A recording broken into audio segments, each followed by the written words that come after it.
Mains की तैयारी कर रहे हो या एडवांस की तैयारी कर रहे हो, मैथमेटिक्स का सबसे ज़्यादा इंपॉर्टेंट टॉपिक अगर मैं किसी को कहूँ, या क्वाड्रेटिक का सबसे ज़्यादा इंपॉर्टेंट टॉपिक अगर मैं किसी को कहूँ, तो वो ये वाला टॉपिक है। जो एग्जाम्पल्स अगर आप कर लेते हो तो मैं दावे के साथ कह सकता हूँ कि आप मेंस के क्वेश्चंस को, मेंस छोड़ो एडवांस के क्वेश्चंस को भी ईजिली तौर पर कर पाओगे। कि अगर आपने ये टॉपिक नहीं किया तो मैं कह सकता हूँ कि 50% क्वेश्चन क्वाड्रेटिक के आने वाली 50% क्वेश्चन आप सॉल्व ही नहीं कर पाओगे।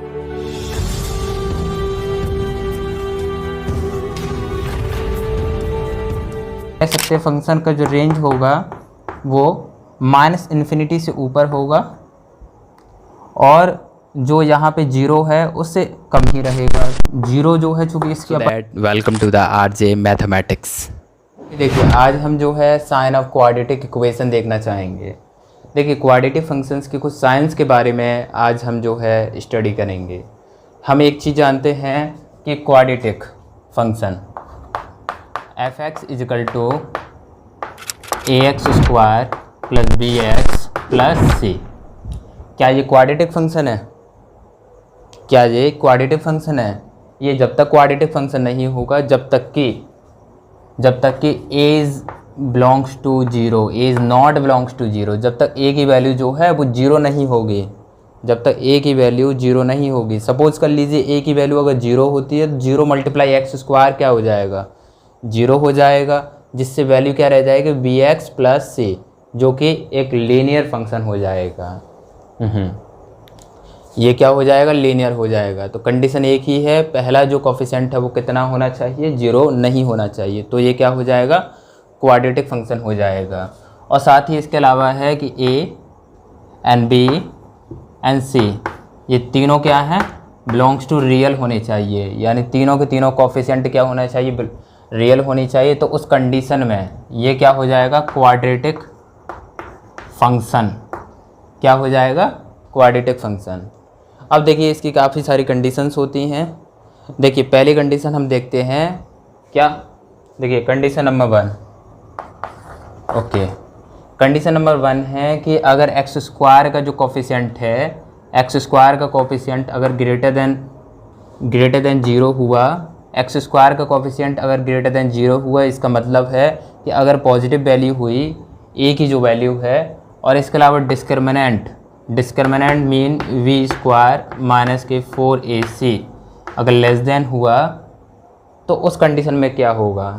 देखिए हम जानते हैं कि अगर एक्स स्क्वायर का कोफिशिएंट ग्रेटर देन जीरो होता है तो ग्राफ कैसा बनता है? पैराबोला का जो इसका जो क्वाड्रेटिक फंक्शन का जो ग्राफ बनता है वो तो पैराबोला अपवर्ड बनता है, यानी ऊपर की ओर बनेगा।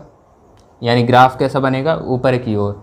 अगर डिस्क्रिमिनेंट लेस देन जीरो है तो अब हम जानते हैं डिस्क्रिमिनेंट अगर लेस देन जीरो होता है तो जो रूट्स बनने वाले होते हैं वो कैसे होते हैं? इमेजिनरी रूट्स होते हैं। क्योंकि अगर रूट्स की बात करें तो रूट्स क्या होते हैं? देखिए रूट्स की बात करें तो x इजिकल टू माइनस के b and plus minus D upon 2a। अगर मान लीजिए इसकी वैल्यू लेस देन जीरो है तो सीधा मतलब है कि इस पूरा जो वैल्यू हो जाएगा वो आयोटा में चला जाएगा। लेस देन जीरो का मतलब है जैसे सपोज कर लो -1 है तो √1 एंड i रिप्रेजेंट करेंगे। i इज़ आयोटा यानी इमेजिनरी नंबर। अगर डिस्क्रिमिनेंट लेस देन जीरो होता है तो हम एक चीज़ जानते हैं कि दोनों के दोनों रूट्स इमेजिनरी होते हैं, और जब इमेजिनरी रूट होंगे तो x पे बनने वाले जो रूट्स होते हैं वो तो रियल होते हैं, या x वाली जो लाइन होती है वो तो रियल नंबर्स की लाइन होती है। तो फंक्शन के ग्राफ के द्वारा रूट्स को कहाँ पे रिप्रेजेंट किया जाएगा? x वाली लाइन पे तो नहीं किया जा सकता क्योंकि वो तो रियल नंबर वाली लाइन है।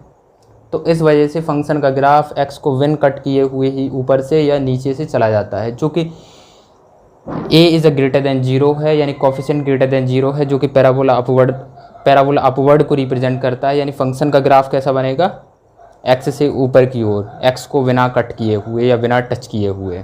तो देखिए इसकी कंडीशन देखिए a is a greater than zero and discriminant is less than zero. तो फंक्शन का ग्राफ कैसे होने वाला है? इस टाइप से। ये क्या है? x dash and x। इसकी जो वैल्यू होती है -इन्फिनिटी से लेकर +इन्फिनिटी तक। हम एक चीज़ देखते हैं कि पूरा का पूरा फंक्शन जो है वो क्या है? ऊपर की ओर है, यानी कि अगर यहाँ पे देखें तो यहाँ पे तो 0 आएगा, तो 0 से ऊपर की ओर है पूरा का पूरा फंक्शन, वो भी x की सारी की किन वैल्यूज़ के लिए, x की -इन्फिनिटी से लेकर प्लस के इन्फिनिटी वैल्यूज़ के लिए पूरा का पूरा फंक्शन क्या है, >0 है। तो कंडीशन क्या बनेगी, हम कहेंगे कि every x belongs to -infinity से +इन्फिनिटी, -इन्फिनिटी से +इन्फिनिटी के लिए फंक्शन की जो वैल्यू होगी, फंक्शन की जो वैल्यू होगी वो हम देखेंगे 0 से ग्रेटर ही होगी, क्योंकि 0 से ऊपर है तो x की एवरी वैल्यू के लिए फंक्शन की वैल्यू क्या होगी, 0 से ग्रेटर। तो ये कंडीशन बन गई। अगर बात करें हम डोमेन की, तो देखिए इस कंडीशन में जो डोमेन बनेगा वो क्या बनेगा, डोमेन यही हो जाएगा। डोमेन बेसिकली क्या होते हैं, x की वो वैल्यूज़ जिसके लिए फंक्शन डिफाइंड हो, फंक्शन की वैल्यू इन्फिनिटी ना आ रही हो, -इन्फिनिटी ना आ रही हो या इमेजनरी ना आ रही हो, तो x की सारी वो वैल्यूज़ फंक्शन के डोमेन में एग्जिस्ट करती हैं। और डोमेन के लिए फंक्शन के फाइंड होने वाले वैल्यूज़ के लोअर से अपर लेवल तक का जो सेट बनता है उसे कहते हैं रेंज। तो ये कंडीशन तो हम जानते ही हैं। तो डोमेन क्या बनेगा, डोमेन बनेगा x बिलोंग्स टू -इन्फिनिटी से +इन्फिनिटी। और एक और बात, -इन्फिनिटी से +इन्फिनिटी तक की वैल्यू को हम रियल भी कहते हैं। तो इसको हम ऐसे भी रिप्रेजेंट कर सकते हैं कि x बिलोंग्स टू रियल। अच्छा, इस डोमेन के लिए फंक्शन के फाइंड होने वाले वैल्यूज़ क्या हैं, देखिए फंक्शन के फाइंड होने वाले वैल्यूज़ की लोअर वैल्यू है 0, ये 0 से ग्रेटर देन, और अपर वैल्यू इन्फिनिटी पे जा रही है, अपर वैल्यू तो इन्फिनिटी पे जा रही है। इसका मतलब है कि फंक्शन का जो रेंज होगा, रेंज की बात करें, रेंज लिख लो, तो फंक्शन का जो रेंज होने वाला है वो होने वाला है y बिलोंग्स टू 0 से ग्रेटर देन एंड इन्फिनिटी से लेस देन। तो डोमेन हो गया -इन्फिनिटी से लेकर +इन्फिनिटी तक, और रेंज जो हो गया यानी कि इन सभी वैल्यूज़ के लिए फंक्शन के फाइंड होने वाले वैल्यू का लोअर वैल्यू जो कि 0 से जस्ट ज़्यादा होगा पर इन्फिनिटी से कम होगा, तो ये हो गया रेंज। तो कंडीशन फर्स्ट जो है वो ये है। चलिए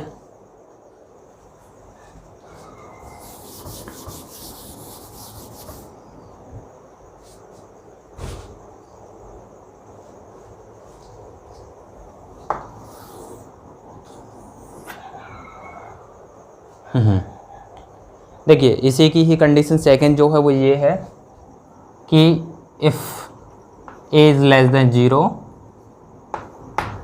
and discriminant is less than 0। देखिए यहाँ पे जो है x² के कोफिशिएंट को ग्रेटर देन 0 रखा गया था, डिस्क्रिमिनेंट तो वही लेस देन 0, उसमें भी लेस देन 0 है। बस इसी का ही, जैसे ये पार्ट 1 है और ये पार्ट 2 है, इसे हम ऐसे रिप्रेजेंट कर लेते हैं, इसे पार्ट 2 कहेंगे। अगर x² का कोफिशिएंट यानी a अगर लेस देन 0 होगा तो फंक्शन का ग्राफ जो बनता है वो क्या होता है, पैराबोला डाउनवर्ड। फंक्शन का ग्राफ कैसा होता है, पैराबोला डाउनवर्ड होता है। और डिस्क्रिमिनेंट लेस देन 0 है यानी फंक्शन का ग्राफ x को विन टच किए हुए नीचे की ओर बनेगा। तो इससे फंक्शन का ग्राफ कैसे बनता है, इस टाइप का, ये होता है फंक्शन का ग्राफ। a लेस देन 0 है तो नीचे की ओर बना, डिस्क्रिमिनेंट लेस देन 0 है यानी x को विन टच किए हुए ही नीचे से पूरा ग्राफ चला जाएगा। तो ये हुआ -इन्फिनिटी और ये क्या हुआ, +इन्फिनिटी। अब हम देखेंगे कि x की -इन्फिनिटी से लेकर +इन्फिनिटी के लिए फ़ंक्शन की वैल्यू क्या फाइंड होती हैं। फंक्शन की सारी वैल्यू जो है वो 0, यहाँ पे क्या होने वाला है, आपने कोऑर्डिनेशन पढ़ा होगा इस टाइप का, ठीक है। तो यहाँ पे क्या होता है, ओरिजिन होता है, ओरिजिन में 0,0 होता है। तो फंक्शन की जो वैल्यू है वो क्या है, 0 से जस्ट छोटी ही रहेगी और -इन्फिनिटी तक एग्जिस्ट करेगी। तो हम कह सकते हैं कि every x belongs to -infinity से लेकर +इन्फिनिटी, -इन्फिनिटी से +इन्फिनिटी, -इन्फिनिटी से लेकर +इन्फिनिटी के लिए फंक्शन की जो वैल्यू है वो कैसे आने वाली है, फंक्शन की वैल्यू 0 से लेस देन ही होगी। आप देख लीजिए 0 है तो फंक्शन की वैल्यू क्या है, 0 से लेस देन। अगर बात करें हम डोमेन की, तो डोमेन क्या बनने वाला है, देखिए अगर बात करें हम डोमेन की, तो डोमेन क्या होता है, डोमेन x की वो वैल्यूज़ होती हैं, x के वो वैल्यूज़ होते हैं जिनके लिए फंक्शन डिफाइंड करे। तो x की सारी वैल्यूज़ के लिए पूरा फंक्शन डिफाइंड हो रहा है, तो डोमेन वही हो जाएगा -∞ से लेकर +∞। ठीक है, इसको हम ऐसे भी रिप्रेजेंट कर सकते हैं, x बिलोंग्स टू रियल। ठीक है, और डोमेन की इस वैल्यू के लिए फंक्शन का जो रेंज होने वाला है, फंक्शन का जो रेंज होने वाला है, अगर आप देखोगे रेंज क्या होता है कि डोमेन के लिए फंक्शन की वैल्यू जो फाइंड होती हैं उसकी लोअर वैल्यू से अपर वैल्यू तक का सेट। तो इसमें लोअर वैल्यू क्या है, लोअर वैल्यू तो देखो ये है -∞, क्योंकि लोअर वैल्यू से थोड़ा सा अपर है फंक्शन की वैल्यू, तो हम कह सकते हैं फंक्शन का जो रेंज होगा वो -∞ से ऊपर होगा, और जो यहाँ पे 0 है उससे कम ही रहेगा। 0 जो है चूँकि इसकी अपर वैल्यू हो सकती थी, पर 0 से जस्ट छोटे वाला नंबर जो है इस फंक्शन का अपर वैल्यू होगा। इसको हम ऐसे भी रिप्रेजेंट कर सकते हैं कि फंक्शन की, इस क्वाड्रेटिक फंक्शन का जो लोअर वैल्यू है वो -∞ से जस्ट ज़्यादा और 0 से जस्ट छोटा, ये हो जाएगा फंक्शन का रेंज। ठीक, तो इसे क्या कहेंगे, फंक्शन का रेंज कहेंगे। ये कंडीशन फर्स्ट के ही पार्ट 1 ये रहा, और पार्ट 2 जो है वो ये रहा। ठीक है, अब देखते हैं कंडीशन 2। कंडीशन 2 है कि अगर मैं क्या करता हूँ, x² के कोफिशिएंट को ग्रेटर देन 0 ही रहने देता हूँ, पर इस कंडीशन में जो डिस्क्रिमिनेंट है उसे 0 कर देता हूँ। मैं रूट्स जानता हूँ कि क्वाड्रेटिक फंक्शन के जो रूट्स होते हैं या इक्वेशन के जो रूट्स होते हैं वो -b n plus minus discriminant upon 2a, ये होता है क्वाड्रेटिक फंक्शन या क्वाड्रेटिक इक्वेशन के रूट्स। अगर डिस्क्रिमिनेंट को अगर आप 0 करते हैं तो रूट्स जो फाइंड होंगे, 0 यहाँ पे किया तो रूट्स क्या फाइंड होगा, -b, चूँकि ये 0 हो गया, एंड 2a, यानी कि दोनों के दोनों रूट्स जो है, दोनों के दोनों रूट्स की जो वैल्यू है वो -b अपॉन 2a आती है। इसका मतलब पता चलता है कि दोनों रूट्स इक्वल होंगे, रियल भी होंगे। तो फंक्शन के ग्राफ को x के एक ही पॉइंट पर दोनों रूट्स फाइंड करने के लिए क्या करना पड़ेगा, फंक्शन के ग्राफ को उस एक ही पॉइंट से टच करके जाना पड़ेगा, जिससे कि उस एक ही पॉइंट पर फंक्शन के ग्राफ के दोनों रूट्स फाइंड हो सकें। तो ग्राफ कैसे बनने वाला है, ओके, a ग्रेटर देन 0 है तो पैराबोला क्या बनता है, यानी फंक्शन का ग्राफ ऊपर की ओर बनेगा, यानी पैराबोला अपवर्ड। ओके, तो ग्राफ कुछ इस तरह से बनेगा। ठीक, ऊपर की ओर बनेगा, d = 0 है, यानी फंक्शन का ग्राफ x को एक ही पॉइंट पर टच करेगा, जिससे कि एक ही पॉइंट पे जो है, एक ही पॉइंट पर दोनों रूट्स, यानी एक ही पॉइंट पर दोनों रूट्स फाइंड हो जाए। तो ये वैल्यू होगी -b अपॉन 2a, यानी अल्फ़ा कॉमा बीटा की दोनों वैल्यू, यानी दोनों रूट्स यहीं पे फाइंड होंगे, यहीं पर अल्फ़ा होगा और यहीं पर बीटा होगा। एक ही पॉइंट पर दोनों रूट्स फाइंड करने के लिए क्या करना होगा, उसे एक ही पॉइंट पर टच करके जाना होगा। चलिए इसमें देखिए कंडीशन लगाते हैं। देखिए कंडीशन क्या लगाते हैं कि ये -∞ है और ये +∞ है। आप देखोगे कि एवरी x बिलोंग्स टू -∞ से लेकर +∞। अब थोड़ा सा देखते हैं कि -∞ से लेकर +∞ के लिए, -∞ से लेकर +∞ के लिए फंक्शन की जो वैल्यू है, फंक्शन की वैल्यू का ग्राफ ये वाला फाइंड हो रहा है। अब इस ग्राफ में हम देखते हैं लोअर वैल्यू 0 को टच कर रही है और अपर वैल्यू क्या है, ∞ तक है, वो भी x की -∞ से लेकर +∞ के लिए। तो इस तरीके से देखते हैं कि एवरी -∞ से लेकर +∞ के लिए फंक्शन की जो वैल्यू होगी वो 0 भी होगी और 0 से ग्रेटर दैन भी होगी। आप कह सकते हो 0 भी होगी और 0 से ज़्यादा भी होगी। ऊपर की ओर जा रहा है ना, y प्लस की ओर, और ये y माइनस की ओर होता है। आप जानते हो कि नीचे की ओर जो नंबर होते हैं वो माइनस वाले होते हैं, ये 0 होता है, और ये बाई प्लस वाले नंबर होते हैं, यानी फंक्शन की जो वैल्यू है वो 0 या 0 से ऊपर की हो, यानी ग्रेटर देन 0। तो ये वैल्यू आती है फंक्शन की। अब बात करते हैं हम डोमेन की। देखिए डोमेन की बात करते हैं, तो इसका जो डोमेन है देखिए माइनस के इन्फिनिटी से लेकर प्लस इन्फिनिटी सारी की सारी वैल्यूज़ के लिए फंक्शन डिफाइंड हो रहा है, किसी के लिए भी इन्फिनिटी नहीं आ रही है। अब माइनस इन्फिनिटी से जस्ट छोटा सा बड़ा और प्लस इन्फिनिटी से जस्ट छोटा सा कम ले लें तो ये फंक्शन की क्या हो जाएगा, डोमेन। इसे हम ऐसे भी रिप्रेजेंट कर सकते हैं x बिलोंग्स टू रियल, क्योंकि ये सारी की सारी वैल्यूज़ जो होती हैं x की वो रियल वैल्यूज़ ही होती हैं। देखिए डोमेन की इन वैल्यूज़ के लिए फंक्शन की वैल्यू देखिए, फंक्शन की लोअर वैल्यू 0 है, अपर वैल्यू इन्फिनिटी तक जा रही है, इन्फिनिटी से जस्ट छोटे तक। तो देखो डोमेन में हम क्या जानते हैं, डोमेन में जो वैल्यूज़ होती है उनके लिए फंक्शन की जो वैल्यू फाइंड होती है उनमें लोअर से अपर तक वैल्यूज़ का जो सेट बनता है, सबसे पहले लोअर वैल्यू रखेंगे फिर अपर वैल्यू रखेंगे, लोअर वैल्यू सबसे पहले उसके लास्ट मंथ में अपर वैल्यू का जो सेट बनेगा उसे कहते हैं फंक्शन का रेंज। तो इसका रेंज क्या बनता है, अगर हम देखें रेंज की बात, तो देखिए इसका रेंज जो बनता है वो बाई बिलोंग्स टू, इसकी लोअर वैल्यू क्या है 0 है, अपर वैल्यू क्या है इन्फिनिटी है, वो भी प्लस का, ठीक है। तो फंक्शन की जो वैल्यू है लोअर वाली वो 0 है, 0 से ग्रेटर देन है या इन्फिनिटी से लेस देन है। तो ये हो जाएगा फंक्शन का रेंज।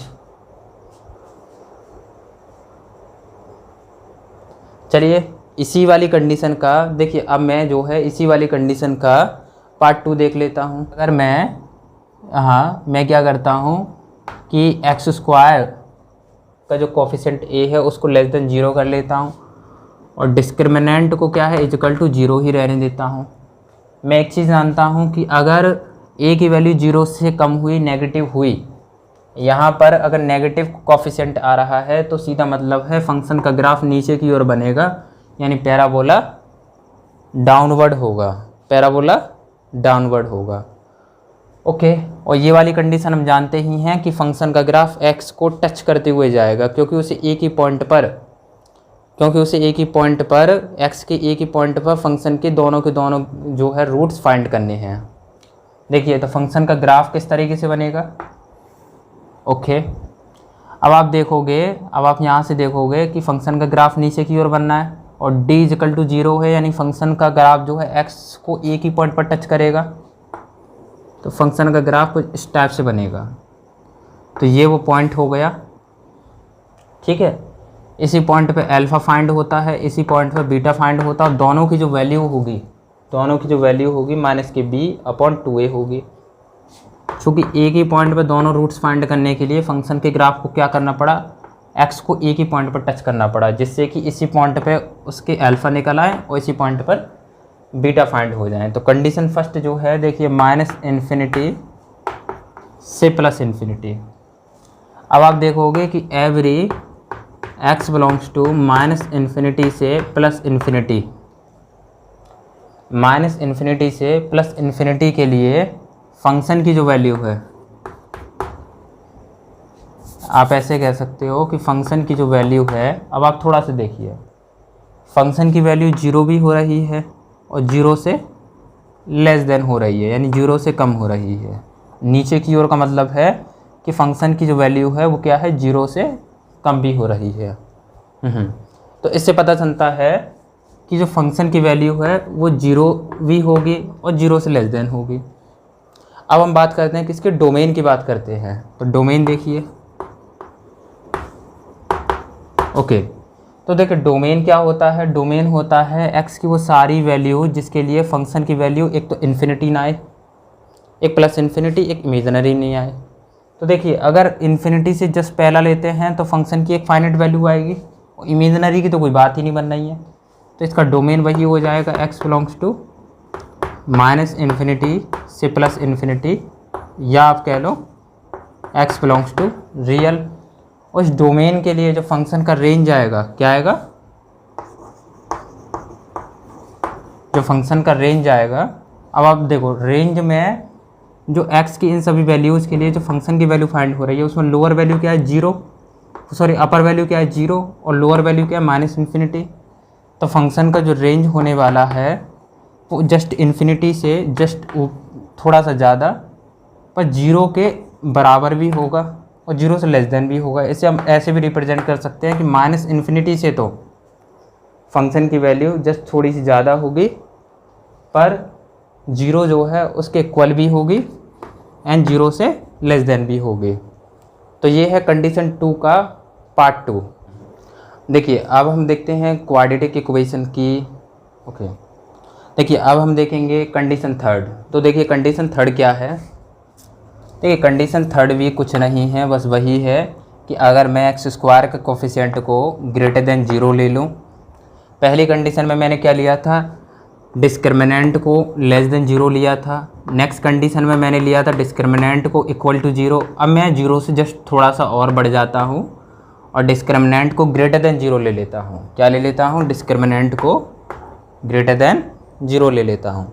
तो आप यहाँ पे थोड़ा सा देखिए, अगर डिस्क्रिमिनेंट को आप ग्रेटर देन 0 कर दें यानी 2 कर दें, 3 कर दें, 4 कर दें, तो जैसे 4 कर दिया, 4 से 2 हुआ, 2 से प्लस होगा तो कुछ और वैल्यू आएगी और 2 से माइनस होगा तो कुछ और वैल्यू आएगी। इससे पता चलता है, इससे क्या पता चलता है कि रूट्स जो है रियल भी होंगे। रियल होंगे यानी इस x वाली लाइन पे आएंगे, रियल होंगे तो इस x वाली लाइन पे आएंगे। चूँकि दोनों रूट्स अलग अलग भी होंगे, प्लस करेंगे तो एक अलग रूट फाइंड होगा और माइनस करेगा तो एक अलग रूट फाइंड होगा, यानी कि दोनों के दोनों रूट्स जो हैं अलग अलग हैं।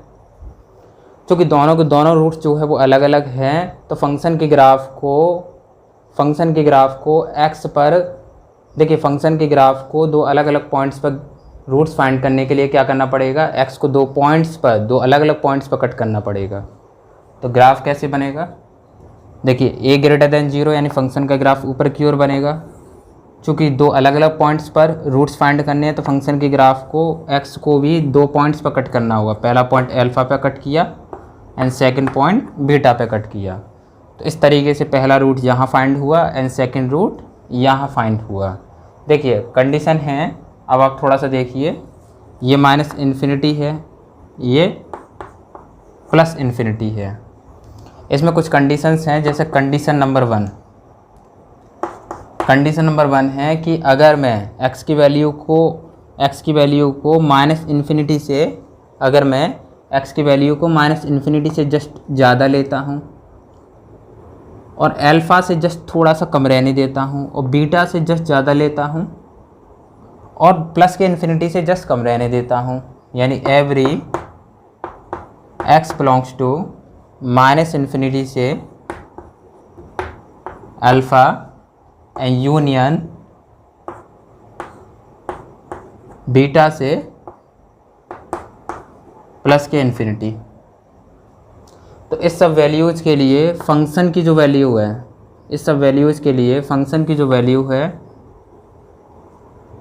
फंक्शन की वैल्यूज़ का जो ग्राफ फाइंड होता है वो ये वाला फाइंड होगा। और इस ग्राफ में एक और चीज़ देखोगे कि इस ग्राफ में लोअर वैल्यू, देखो यहाँ पे तो 0 हो रही थी, इस ग्राफ में लोअर वैल्यू 0 से जस्ट ऊपर है। आप थोड़ा सा देखोगे 0 से जस्ट ऊपर है। तो x की इन सभी वैल्यूज़ के लिए फंक्शन की जो वैल्यू फाइंड होगी वो क्या होगी, फंक्शन की वैल्यू आपका होगी 0 से ग्रेटर देन 0, वो भी इन सब वैल्यूज़ के लिए जिसमें -इन्फिनिटी से अल्फ़ा से जस्ट कम लिया, -इन्फिनिटी से अल्फ़ा से जस्ट कम और बीटा से जस्ट ज़्यादा, है ना, और +इन्फिनिटी से जस्ट कम, बीटा से जस्ट ज़्यादा और +इन्फिनिटी से जस्ट कम। तो इसके लिए फंक्शन के ग्राफ का ये वाला प्लॉट फाइंड होता है और इस प्लॉट में लोअर वैल्यू जो 0 से जस्ट ज़्यादा है, तो 0 से जस्ट ज़्यादा, और हम कह सकते हैं +इन्फिनिटी से क्या होगा, 0 से जस्ट ज़्यादा आप कह सकते हैं। ओके, अब देखिए इसमें कंडीशन 2 क्या है। कंडीशन 2 है कि अगर आप इसमें अल्फ़ा यानी कि जो x है, यहाँ पे x है, x में अगर आप अल्फ़ा वैल्यू पुट ऑफ करते हैं या फिर x में बीटा वैल्यू पुट ऑफ करते हैं तो जो फंक्शन की वैल्यू है वो क्या होने वाली है, 0 हो जाएगी। अल्फ़ा पुट ऑफ कर लो या बीटा पुट ऑफ कर लो, फंक्शन की वैल्यू क्या हो जाएगी, वो 0 हो जाएगी। तो ये है कंडीशन नंबर 2। अब इसी की कंडीशन नंबर 3 देख लीजिए। ओके, इसी की कंडीशन नंबर 3 है कि अगर मैं कंडीशन नंबर 3 है, अगर मैं x की जो वैल्यू है वो अल्फ़ा से जस्ट ज़्यादा लेता हूँ और बीटा से जस्ट कम लेता हूँ, ठीक है। अल्फ़ा की वैल्यू x की वैल्यू अल्फ़ा से जस्ट ज़्यादा और बीटा से जस्ट कम, यानी कहने का मतलब है कि अगर मैं x बिलोंग्स टू अल्फ़ा से जस्ट ज़्यादा और बीटा से जस्ट कम लूँ, x की ये सब वैल्यू लेता हूँ, तो इस वैल्यू के लिए अब आप देखोगे इस वैल्यू के लिए फंक्शन के ग्राफ का ये वाला प्लॉट फाइंड हो रहा है, जिसमें लोअर वैल्यू जो है -d/4a है और अपर वैल्यू कहाँ तक है 0 से जस्ट कम, चूँकि यहाँ पे 0 हो जाता है। तो इस तरीके से पता चलता है कि फंक्शन की जो लोअर वैल्यू होगी वो -d/4a होगी, ठीक है। तो फंक्शन की लोअर वैल्यू जो है -d/4a, d यानी डिस्क्रिमिनेंट, और 0 से -d/4a से ऊपर की ओर होगी, -d/4a और उससे ग्रेटर देन, बट 0 से कम होगी, 0 से कम होगी। इसे हम ऐसे भी रिप्रेजेंट कर सकते हैं कि f(x) या कह लो y = या f(x) बिलोंग्स टू, चूँकि देखो equal to and greater than 0 है तो क्या हो जाएगा, देखिए कोष्टक बड़ा वाला लगेगा, एंड -d/4a यहाँ पे लेस देन है, केवल लेस देन है ना यहाँ पे, तो केवल तो क्या लगेगा 0 से ओपन, ठीक है। वो क्लोज्ड वाला साइन लगेगा, क्लोज्ड वाला, और यहाँ ओपन वाला लगेगा, ठीक है। तो ये है कंडीशन फर्स्ट किसकी, कंडीशन 3 की, ये है कंडीशन फर्स्ट। ओके, देखिए अब कंडीशन 3 की जो है पार्ट 2 दिखा देता हूँ। पार्ट 2 में मैं क्या लेता हूँ, जो कोफिशिएंट है उसको मैं लेस देन 0 ले लेता हूँ और डिस्क्रिमिनेंट को वही ग्रेटर देन 0 लिया। अगर a की वैल्यू को लेस देन 0 लोगे तो फंक्शन का ग्राफ नीचे की ओर बनेगा, यानी पैराबोला डाउनवर्ड बनेगा। इससे पता चलता है कि जो ग्राफ होगा, देखिए डिस्क्रिमिनेंट ग्रेटर देन 0 है, इसका मतलब है कि रूट्स जो है वो 2 अलग अलग पॉइंट्स पे होंगे, यानी फंक्शन के ग्राफ को भी 2 अलग अलग पॉइंट्स पर कट करना होगा, कुछ इस तरीके से। पहले पॉइंट पे क्या बनेगा अल्फ़ा, एंड सेकंड पॉइंट पे क्या फाइंड होगा बीटा। ये क्या है -∞, ये क्या है +∞। वही कंडीशन लगा देते हैं, तो x बिलोंग्स टू -∞ से अल्फ़ा से जस्ट छोटा, यूनियन बीटा से जस्ट ज़्यादा ले लो, एंड ∞ से जस्ट कम ले लो। तो इन सब वैल्यूज़ के लिए -∞ से जस्ट ज़्यादा, अल्फ़ा से कम, और बीटा से थोड़ा सा ज़्यादा, और प्लस के ∞ से कम, इन सब वैल्यूज़ के लिए फ़ंक्शन के ग्राफ का ये वाला जो है प्लाट फाउंड होता है। उस प्लाट की जो लोअर वैल्यू है, अपर वैल्यू है, वो 0 से जस्ट छोटी है, 0 तो यहाँ पे आएगा, 0 से जस्ट छोटी है, और -∞ से जस्ट ऊपर है।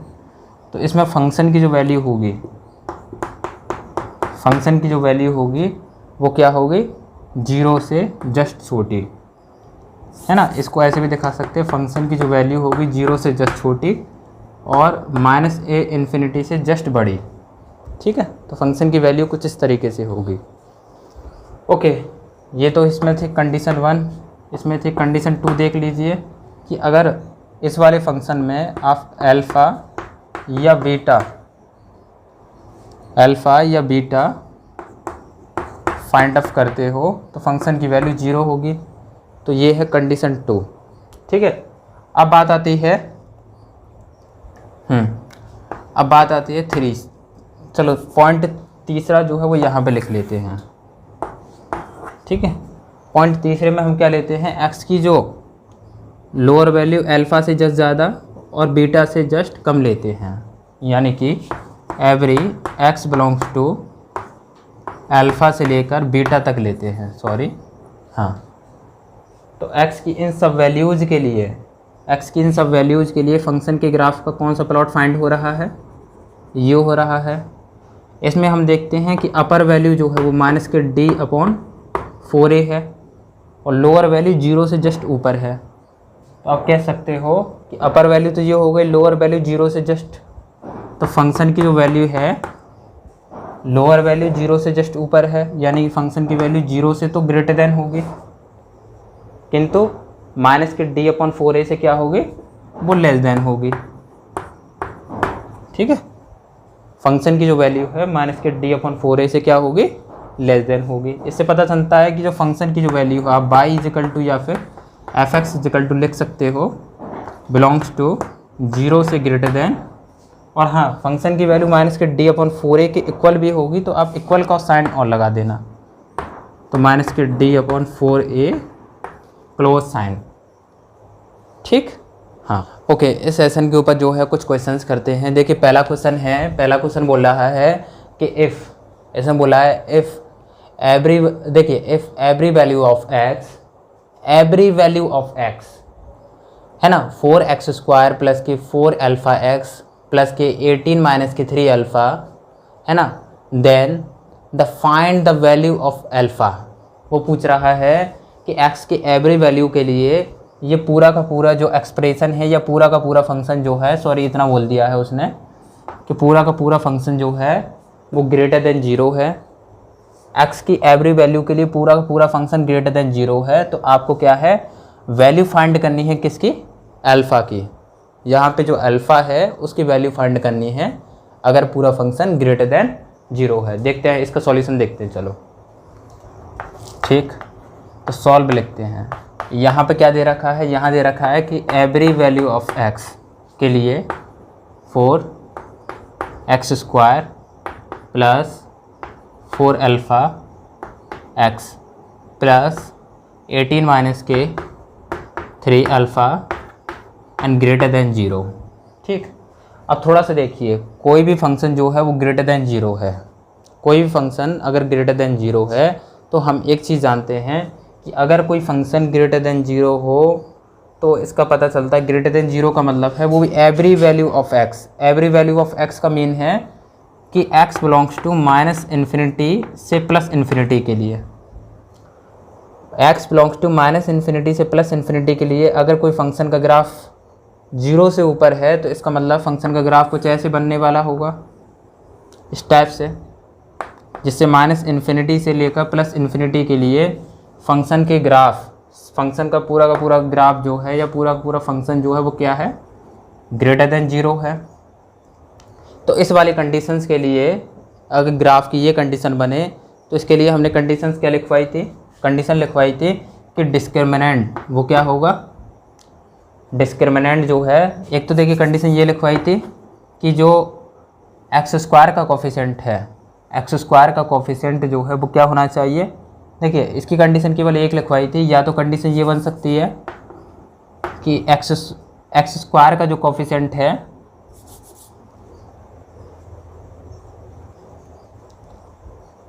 ओके। देखिए इसके लिए एक ही कंडीशन है, अगर देखिए अगर फंक्शन की ग्राफ की ये वाली कंडीशन बने तो इसके लिए सॉल्व करने की मैंने कंडीशन क्या लिखवाई थी कि जो डिस्क्रिमिनेंट होगा वो लेस देन 0 होगा, डिस्क्रिमिनेंट लेस देन 0 होगा। और यहाँ पे हम देख लेते a कितना है, 4 है, 4 मीन ग्रेटर देन 0 है, इसका मतलब है कि फंक्शन का ग्राफ ऊपर की ओर बनेगा, यानी पैराबोला अपवर्ड बनेगा। तो चलिए यहाँ से करते हैं। Okay, d is less than 0, d mean क्या होता है v² माइनस के 4ac, जो कि क्या हो गया लेस देन 0।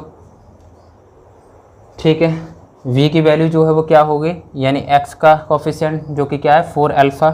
चलिए इधर करते हैं इस क्वेश्चंस को। देखिए v की वैल्यू क्या है, यानी x का कोफिशिएंट जो कि 4α है, तो 4α का होल स्क्वायर माइनस का माइनस एंड 4, a की वैल्यू कितनी है 4, तो 4 × 4 कितना हो जाएगा 16, एंड c की वैल्यू कितनी है 18 माइनस के 3α, 3α फिर क्या है लेस देन 0। ओके, 4 का स्क्वायर करेगा तो कितना हो जाएगा 16, एंड अल्फ़ा का किया तो अल्फ़ा स्क्वायर एंड माइनस के 16 एंड 18 माइनस के 3α एंड लेस देन 0। अब आप थोड़ा सा देखोगे, अब आप यहाँ पे थोड़ा सा देखोगे कि जो अल्फ़ा है और वो 16 है और 16 है वो क्या है, कॉमन चला जाएगा। तो इधर लिख लेते हैं 16, यहाँ कितना है अल्फ़ा स्क्वायर, फिर बचा माइनस, फिर बचा देखो माइनस है, माइनस का इससे मल्टीप्लाई होगा तो क्या हो जाएगा, चले पहले ऐसे लिख लेते हैं 18 एंड माइनस के 3 अल्फ़ा एंड ब्रैकेट लगाया लेस देन 0। अब थोड़ा सा देखिए ये 16 है जो कि प्लस में है तो वो क्या है इनक्वालिटीज़ में पल्ली की तरफ से दूसरी तरफ चला जाता है। देखिए इसको 0 की तरफ ले जाते हैं चूँकि ये प्लस है, ठीक है। तो यहाँ पे क्या बचा अल्फ़ा स्क्वायर, माइनस का इससे मल्टीप्लाई होगा तो माइनस के 18, इससे होगा तो प्लस के 3 अल्फ़ा एंड लेस देन 0, ठीक है। तो alpha square plus 3 alpha and minus के 18 एंड लेस देन 0। अब थोड़ा सा देखिए इसका फैक्टर्स करते हैं। इसका फैक्टर्स कैसे करेंगे, जैसे थोड़ा एज्यूम कर लीजिए, जैसे टेबल लेते हैं, किसका ले सकते हैं देखिए हम जानते हैं 6 3 जा कितना होता है, 6 3 जा 18 होता है, और चूँकि माइनस होके ही आएगा तो हम इसको कैसे लिख सकते हैं अल्फ़ा स्क्वायर प्लस के 6 अल्फ़ा माइनस के 3 अल्फ़ा, चूँकि 6 3 जा 18 होता है वो भी माइनस, देखो माइनस का मतलब माइनस होके ही आएगा, तो 18 एंड लेस देन 0। अब देखिए दोनों में से क्या कॉमन आ सकता है, अल्फ़ा कॉमन आ सकता है, तो अल्फ़ा कॉमन लेते हैं तो यहाँ पे बचा अल्फ़ा, यहाँ प्लस, यहाँ 6, इन दोनों में से क्या कॉमन आएगा माइनस के 3 and alpha and plus 6 and less than 0। दोनों में से क्या कॉमन आएगा x प्लस के 6 और दूसरा ब्रैकेट बनता है alpha minus 3 and less than 0, ठीक। ओके, इससे पता चलता है कि एक रूट 3 हो सकता है एंड सेकंड रूट क्या हो सकता है माइनस के 6। आप ऐसे समझ सकते हो कि alpha minus 3 is equal to 0, यानी alpha is equal to 3 and second value alpha is equal to minus 6। Okay, तो अल्फ़ा की 2 वैल्यू फाइंड होंगी। तो इस तरीके से अब आप थोड़ा सा देखिए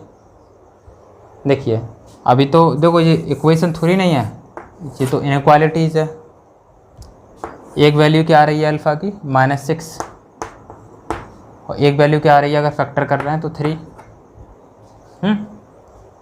ठीक है। अगर 2 ब्रैकेट्स बनते हैं इनक्वालिटीज़ में, अगर आपने इनक्वालिटी सॉल्व की हो तो आप जानते हो कि अगर 2 ब्रैकेट्स बनते हैं जिसमें से एक वैल्यू 3 का है एक वैल्यू -6 का है, तो आप जानते हो ये प्लस रखते हैं, ये माइनस रखते हैं, ये प्लस रखते हैं।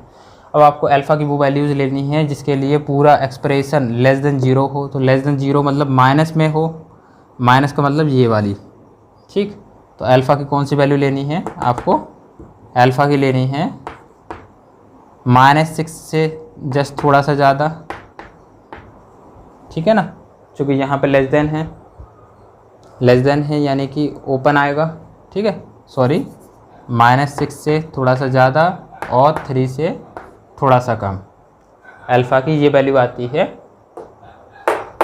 क्या इस फंक्शन में, तो ये है जस्ट आंसर। तो इस तरीके से इस क्वेश्चंस का जो सॉल्यूशन है वो ये हो जाएगा। आप ऐसे जो है अल्फ़ा की वैल्यू फाइंड अप कर सकते हो। देख लीजिए, देखिए इस वाले टॉपिक का नेक्स्ट क्वेश्चन है। नेक्स्ट क्वेश्चन क्या बोल रहा है कि एवरी वैल्यू ऑफ एक्स की एवरी वैल्यू के लिए ये पूरा का पूरा फंक्शन जो कि है x स्क्वायर माइनस के 2 अल्फ़ा एन एक्स प्लस के 3 ब्रैकेट में 12 माइनस के 3 alpha greater than 0 and equal to 0, यानी कि x की एवरी वैल्यू के लिए पूरा जो फंक्शन है वो 0 के इक्वल या 0 से ग्रेटर देन हो रहा है, तब find the value of alpha. तब आपको क्या करना है, अल्फ़ा की वैल्यू फाइंड ऑफ करनी है। सेम टू सेम वैसा ही क्वेश्चन है, थोड़ा सा बस चेंज कर दिया है। देखिए सॉल्व करते हैं, ठीक। तो देखिए कंडीशन में देखिए क्या दे रखा है कि एवरी वैल्यू ऑफ x के लिए x square minus 2 alpha x and plus 3 and 12 minus के 3 alpha and greater than and equal to 0, ठीक। अब आप थोड़ा सा यहाँ से देखोगे कि पूरा का पूरा फंक्शन जो है पूरा का पूरा फंक्शन वो क्या है, equal to 0 and greater than 0 हो रहा है, वो भी x की सारी वैल्यूज़ के लिए, यानी x की सारी वैल्यूज़ के लिए अगर मैं यहाँ पे लूँ x की सारी वैल्यूज़ के लिए फंक्शन जो है वो 0 भी हो रहा है, 0 यानी कि इस पॉइंट पे, और 0 से ग्रेटर देन भी हो रहा है। देखो अगर ऐसा आप कट करोगे तो 0 से लेस देन भी तो हो जाएगा, 0 भी होगा, 0 से ग्रेटर देन भी होगा, बट 0 से लेस देन भी होगा। तो केवल 0 हो रहा है और 0 से ग्रेटर देन हो रहा है, तो केवल ये कंडीशन बन रही है ग्राफ की, ठीक, ग्राफ की केवल ये कंडीशन बन रही है, ना कि ये वाली, क्योंकि आप इसमें देखते हो 0 तो हो रहा है, 0 से ग्रेटर देन भी हो रहा है, पर 0 से लेस देन भी तो हो रहा है, तो केवल ये कंडीशन बन रही है। अब आप थोड़ा सा देखिए इस कंडीशन के लिए जो हमारे पास जो हमने बताया था, वो क्या बताया था, इस कंडीशन के लिए डिस्क्रिमिनेंट को क्या करते हैं हम, इजिकल टू 0 कर लेते हैं, डिस्क्रिमिनेंट को इजिकल टू 0 कर लेते हैं। तो चलिए इजिकल टू 0 करते हैं डिस्क्रिमिनेंट को, ठीक। डिस्क्रिमिनेंट की वैल्यू क्या होती है, v² माइनस की 4ac n equal to 0। v की जो वैल्यू है वो क्या है, वो रखते हैं माइनस के 2 अल्फ़ा, तो माइनस के 2 अल्फ़ा का स्क्वायर किया एन माइनस 4a की वैल्यू कितनी है 1, तो 4c की वैल्यू कितनी है 3, ठीक, n कितनी है 12 माइनस के 3 अल्फ़ा, ठीक, n इक्वल में कितना है 0। तो फंक्शन की वैल्यू 0 या 0 से ग्रेटर देन हो। अब आप थोड़ा सा देखिए, अगर 2 का स्क्वायर करते हो तो क्या हो जाएगा 4, अल्फ़ा का स्क्वायर करते हो तो अल्फ़ा स्क्वायर 4 इंटू 3 एंड 12 हो जाएगा। इनमें से क्या कॉमन आ सकता है, 3 कॉमन आ सकता है, यहाँ कितना बचा 4, यहाँ कितना बचा माइनस, यहाँ अल्फ़ा एन इक्वल टू कितना है 0, ठीक। दोनों में से क्या कॉमन आ सकता है, दोनों में से 4 कॉमन आ सकता है, यहाँ अल्फ़ा बचा, या 4 कॉमन आ गया तो कितना बचा 3, 3 इंटू 3 कितना हो जाएगा 9, तो 3 इंटू 3 9, ये कितना हो रहा है, ये हो रहा है 4, ये माइनस के अल्फ़ा, ठीक, इजिकल टू 0, ठीक। 4 जो है वो 0 में गया, यहाँ क्या बचा अल्फ़ा, देखिए 9 का इसमें मल्टीप्लाई करेंगे तो 9 इंटू 4 कितना होता है 36, 9 का इसमें करते हैं तो प्लस के 9 alpha is equal to 0, alpha square plus 9 alpha and minus के 36 इजिकल टू 0। अब आप थोड़ा सा देखेंगे, इसमें फैक्टर करते हैं तो फैक्टर कैसे हो सकते हैं। अब आप जानते हो माइनस है तो माइनस होकर ही आएगा फैक्टर। अच्छा 12 इंटू 3 कितना होता है 36 होता है ना। अगर 12 में से 3 माइनस किया तो, अब आप समझदार हो, 12 में से 3 माइनस कर लेते हैं, 12 अल्फ़ा में से 3 अल्फ़ा माइनस किया, माइनस के 30 इजिकल टू 0। क्या कॉमन आता है, अल्फ़ा कॉमन लेते हैं तो अल्फ़ा प्लस के 12 हो जाएगा। इन दोनों में से क्या कॉमन आ सकता है -3, यहाँ क्या बचा अल्फ़ा, यहाँ प्लस, यहाँ 12 इजिकल टू 0। अब क्या कॉमन आ सकता है, ये दोनों, ठीक। तो alpha plus 12 and alpha minus के 3 इजिकल टू 0। इससे पता चलता है एक वैल्यू अल्फ़ा की माइनस के 12 होगा एंड सेकंड वैल्यू 3 होगा। This is answer. ओके, देखिए इस क्वेश्चन 3 में क्या बोला है। देखिए क्वेश्चन 3 में बोला है कि इफ़ द गिवन इनक्वालिटीज़, एक इनक्वालिटीज़ दे रखी है जो कि है f x is equal to 2x² minus के 4x प्लस के 6 इज़ ग्रेटर देन 0, यानी ये पूरा का पूरा फंक्शन जो है वो ग्रेटर देन 0 हो, then find the value of x। अब आपको x की वो वैल्यूज़ फाइंड करनी है जिसके लिए ये पूरा फंक्शन क्या है, ग्रेटर देन 0 हो। इसमें ये नहीं बोला है कि x की एवरी वैल्यू के लिए फंक्शन ग्रेटर देन 0 है या इक्वल टू या ग्रेटर देन 0 है या फिर लेस देन 0, ऐसा कुछ नहीं बोला है। देखिए अब आपको क्या है, x की केवल वो वैल्यूज़ फाइंड करनी है जिसके लिए ये ग्रेटर देन 0 हो जाए। अब आप थोड़ा सा देखिए ग्राफ ऐसे बन रहा है, तब भी हम देख सकते हैं कि x की सारी वैल्यूज़ के लिए फंक्शन जो है वो ग्रेटर देन 0 हो रहा है। अगर ग्राफ ऐसे बन रहा है, यहाँ पे अल्फ़ा है, अगर मैं कहूँ इन वैल्यूज़ के लिए तो x की इन वैल्यूज़ के लिए तो फंक्शन की जो वैल्यू है वो क्या है, ग्रेटर देन 0 हो रही है। फंक्शन की जो वैल्यू है वो ग्रेटर देन 0 हो रही है, तो इसमें भी तो बनना ही है। अगर मैं एक और कंडीशन कहूँ इस तरह की, तो इसमें अगर मैं वाली अल्फ़ा एंड बीटा लेता हूँ, अब यहाँ पे गौर से देखना, अगर मैं यहाँ पे अल्फ़ा एंड बीटा लेता हूँ तो मुझे ये वैल्यू नहीं लेना है, केवल x की ये वैल्यू लेनी है। x की कौन सी, ये वाली वैल्यू लेनी है। तो इसके लिए फ़ंक्शन जो है वो कौन सा आ रहा है, ये वाला, यानी पूरा का पूरा फंक्शन अब क्या आ जाएगा, ग्रेटर देन 0 आ जाएगा। तो तीनों कंडीशनों में x की कुछ पर्टिकुलर वैल्यूज़ के लिए, इसमें सारी वैल्यूज़ के लिए, इसमें अल्फ़ा को छोड़ के, इसमें इन दोनों को छोड़ के, इन दोनों के बीच की वैल्यू को छोड़ के फंक्शन जो है वो क्या आ रहा है, ग्रेटर देन 0 आ रहा है। आप समझ रहे हो। यहाँ पे इस क्वेश्चन में ये नहीं बोला है कि एवरी वैल्यू ऑफ x, यहाँ पे ये बोल रहा है केवल x की वो वैल्यू निकाल लो जिसके लिए फंक्शन जो है वो क्या हो, ग्रेटर देन 0 हो जाए।